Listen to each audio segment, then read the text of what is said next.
Jojo, kaya si Alvin. Ando sa bahay yung ulam mo, pinili mo. Wala nang ano, sitsarong bulaklak. Naubusan. Wala. Meron sa ibang tindahan, hindi ka lang bumili. Dala mo ng snow. Asa ka? Korea. Ano? Paitan? Pasok ka lang sa bahay, yung sauce nandun sa mga sapatos sa labas. Katapos nandun, tinakluban ko ng kaldero. Nandun, naka-plastic na item. Ano yun? Papaitan, luluto niya? Papaitan at saka yung pork chop mo, no? Nandun. Sayang yun. Oo, diba? Kukunin lang niya. Oo, yun ang order. Hinahanap niya daw yung ano iyawan niya. Nakita na niya. Doon sa bahay.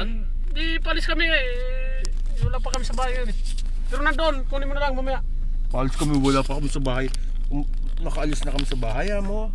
Si Jandel, itong kapangpangan na napakadaldal ulang kwenta. Katado to. Wow. Oo. Kapangpangan talaga. Katado. Sabay na. Klasa ang nakasaksyan. Nasaan ang ano? Sige na, sabay na. Hanap ka na magandang parkingan mo, boss. Oo, kunin mo na lang. Bukas yung bahay namin. Open the door. Palitan ko yung cellphone ko. Sabay na, ingat ka dyan. Oo. Ay, wait, kaya Sunog ko. Eh, dyan na tayo, ano, Ay, dyan. Pwede na.